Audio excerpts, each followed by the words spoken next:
आज मालेगांव शहर कांग्रेस पार्टी की तरफ से पत्रकार परिषद इसीलिए बुलाई गई कि मालेगांव शहर कांग्रेस पार्टी के कुछ लोग आज नागपुर के लिए रवाना हो रहे। कल पार्टी का हल्ला बोल मोर्चा नागपुर अधिवेशन में होने वाला है। दूसरा ऐसा है कि ख़ास दूसरा विषय ये है कि सेंट्रल गवर्नमेंट ने 27,300 करोड़ रुपए का प्रीपेड मीटर का टेंडर जो है वो महाराष्ट्र के लिए निकाला है, स्टेट गवर्नमेंट के। इसके लिए हम लोगों को एहतजाज करने की ज़रूरत है। शहर के लोगों को पहले ही यहाँ पर जो कंपनी MPSL कंपनी जो यहाँ पर आई है, प्राइवेट कंपनी को जो दिया गया है, इनका जुल्म सितम इतना बढ़ चुका है कि ये बार बार रोज़ लड़ाई झगड़ा, मीटर बिला वजह बोलते हैं ये मीटर तुम्हारा ख़राब है, ये सारी चीज़ों से हम लोगों को रोज़ लड़ना पड़ रहा है। आज उससे बढ़कर एक मुसीबत जो अडानी को टेंडर दिया गया प्रीपेड मीटर का, ये शहर के लोगों को बताने की ज़रूरत है। प्रीपेड मीटर का मतलब ये है कि जैसे मोबाइल के अंदर आप रिचार्ज करते हो उस तरीके का आपको रिचार्ज करना होगा। आप जितना रिचार्ज करेंगे उतनी ही बिजली आपको मिलेगी। ये एक जुल्म नाइंसाफ़ी मैं समझता हूँ कि मालेगांव का मुस्लिम शहर है, इसके लिए पहले यहाँ पर कोशिश की जा रही है लगाने की, जिसके लिए मालेगांव शहर के हिंदू मुसलमान तमाम लोग कल एक एहतजाज कर रहे हैं। एहतजाज के अंदर शहरियान को शामिल होना चाहिए। मैं इस तरीके की अपील करने के लिए आज आपको यहाँ पर मदऊ किया गया हुआ। एडिशनल कलेक्टर ऑफिस पे कल 11 बजे से मोर्चा रहेगा, यानी वहाँ पर धरना देने वाले हैं। मैं नागपुर जा रहा हूँ, इसीलिए मैं मेरे सब जितने कार्यकर्ता लोग हैं सबको बोल के जा रहा हूँ कि कल के धरने में आप लोगों को रहना है। ये शहर के लोगों को जागरूक होना चाहिए। शहर के लोग जागरूक नहीं होते।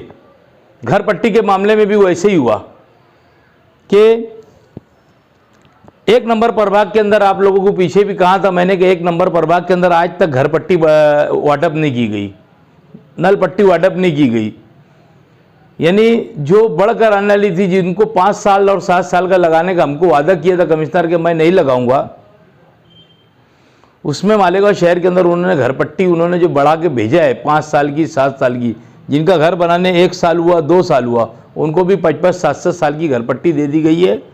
हम उसकी मुखालफत किए थे और आज फिर कर रहे हैं मुखालफत कि जिन लोगों की घर पट्टी ऐसे 55 और 7 साल की दी है, ऐसे घर पट्टी आपको नहीं भरना है शहरियान को, मेरी ऐसी अपील है।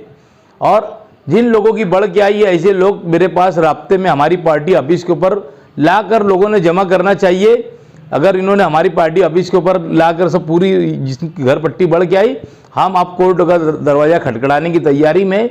कोई कानून ये नहीं कहता कि तुमने 2 साल के ऊपर घर पट्टी लेने का, ये कोई कानून नहीं बोलता। इन्होंने बिला वजह दादागिरी करके लोगों की आवाम का जेब का पैसा निकालने का काम कारपोरेशन ने शुरू किया है। हम 11 साल से, तीसरा मुद्दा हमारा यह है कि हम 11 साल से बहुत परेशान हैं।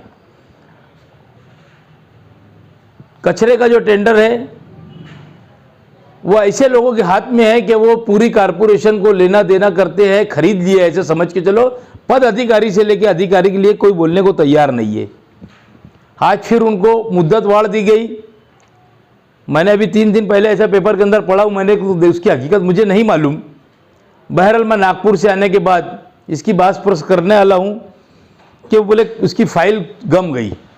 फाइल गमने का मतलब ही नहीं है, क्योंकि जिस टेबल से फाइल जाती है उसकी नोंद होती है, उसके आगे वाले को उसका जिम्मेदार ठहराया जाएगा जहाँ से अगर फाइल गई होगी तो।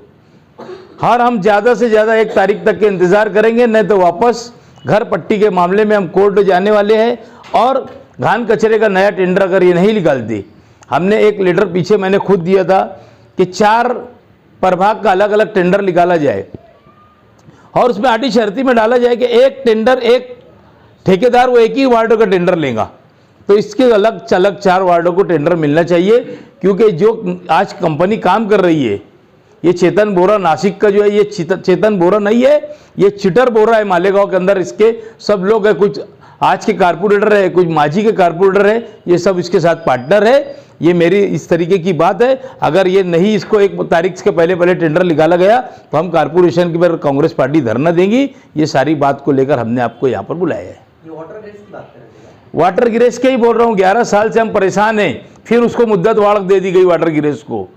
उसके अंदर मालेगांव के कुछ लोग भी ठेकेदार है, खास जो चलाने वाले मालेगांव के है, जिसका नाम से चलता है वाटर गिरेस। वो चेतन बोरा जो है नासिक का है, मालक है, उसका नाम है चेतन बोरा। मैं बोलता ये चिटर बोरा है, ये हमेशा चिटिंगबाजी कर रहा है शहर के अंदर। आज गंदगी का अंबार लगा है, कहीं पर कोई चीज को सफाई के नाम से कोई चीज नहीं है, सफाई बराए नाम भी नहीं हो रही है शहर के अंदर। वो जो चेतन बोरा है वो सिर्फ नाम का है, लेकिन चला रहे तो मालेगांव शहर की आवाम। मैंने आपको बोला ना, मैं कहा उसके अंदर कोई छुपा रहा, उसमें मैं लिपापोती करने का काम ही नहीं करता।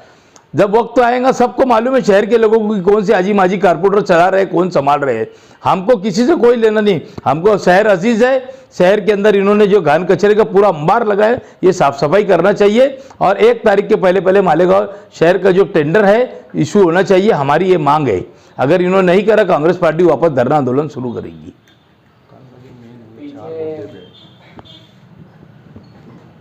पीछे कुछ लोग बोलते थे कि ये सियासी पार्टी की दुकान है वाटर गिरेस।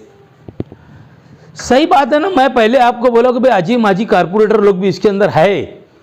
मैंने उसके अंदर वो भी बात आपको पहले स्पष्ट कर दिया कि यही लोग चला रहे हैं। और शहर की सत्यानाशी करने के अंदर यहाँ के भी जो नाम टेंडर का मालेगांव नासिक वाले का है, चला रहे मालेगांव के लोग, सत्यानाश करने वाले मालेगांव शहर के लोग हैं जो इसके अंदर पार्टनरशिप कर रहे हैं। वक्त तो आएगा तो मैं एक के नाम के साथ बोलूँगा, क्योंकि इलीगल है ना। सिर्फ पैसा देकर पार्टनरशिप कर रहे हैं ये लोग ने, नाम पर तो टेंडर किसी और का रहता। बहरहाल जो है सफाई के ताल्लुक से पूरा शहर के अंदर हाहाकार मची है। जहाँ पर आप जाओ, हर चौक चौराहे के ऊपर तुम देखो अंबार लगा है कचरे का। हम 1 तारीख तक के कमिश्नर को आपके माध्यम से ये देना चाहते हैं इंटीमेशन के 1 तारीख तक के अगर उन्होंने नया टेंडर जारी नहीं किया तो हमको नहीं मालूम, अगर फाइल चोरी होती है तो ना इन्होंने जाके किला पुलिस स्टेशन के अंदर कंप्लेंट देना चाहिए। हमारे को ये सारी चीज़ को लेकर हम 1 तारीख तक के ये दे रहे हैं। 1 तारीख तक के अगर इन्होंने ये नहीं किया तो कांग्रेस पार्टी पूरी ताकत से फिर एहतजाज करेंगी। आज मैं नागपुर के लिए रवाना हो रहा हूं और यही मुद्दे को लेकर कल हमारे अपोजिशन लीडर को मैं पीछे स्प्रिंग मिल के मामले में भी एक लीडर दिया कि भाई मालेगांव की एक वाहिद हिंदुस्तान के अंदर मैं समझता है एक वाहिद मिल है बुनकरों की, वो आज बंद है कहीं रोज़ से। पीछे मैंने उनको लेटर दिया था, उन्होंने कहा था मुझे असेंबली के अंदर मैं LAQ की करूँगा, तो मुझसे कुछ उन्होंने पेपर मंगाए थे। मैं आज पेपर लेके नागपुर के लिए रवाना हो रहा। और ये भी बात उनसे कहूँगा कि मालेगांव शहर के अंदर ऐसे ऐसा प्रीपेड मीटर का आ रहा है, ये भी मैंने लेटर बनाया है। ये लेटर के आपको झेरॉक्स देता हूँ मैं।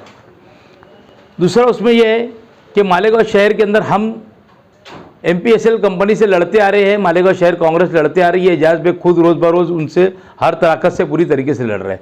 अगर ऐसी कोई बात आई कि प्रीपेड मीटर लगाने की, अगर किसी के घर के ऊपर कोई आता है मीटर लगाने की बात करता है, तो बिल्कुल उसको शहर के अंदर आप गली मोहल्ले के लोगों को इकट्ठा होने की ज़रूरत नहीं, आप शहर के लोगों को इकट्ठा होने का वक्त तो आ गया।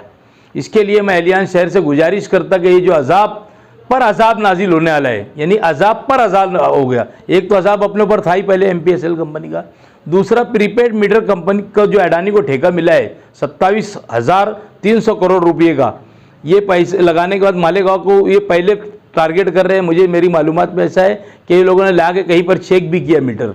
तो शहरियान को, पूरे शहरियान को बेदार होने की ज़रूरत है। इनको मालेगांव के अंदर आने देना नहीं है और कोई मीटर लगाने। अगर ये मीटर लगाने की बात करते हैं तो हम भी कानून का है, कानून से जवाब देंगे, दादागिरी रहेगी दादागिरी से जवाब देंगे। मालेगांव शहर कांग्रेस पार्टी पूरी ताकत से मालेगांव शहर की आवाम के साथ खड़ी है।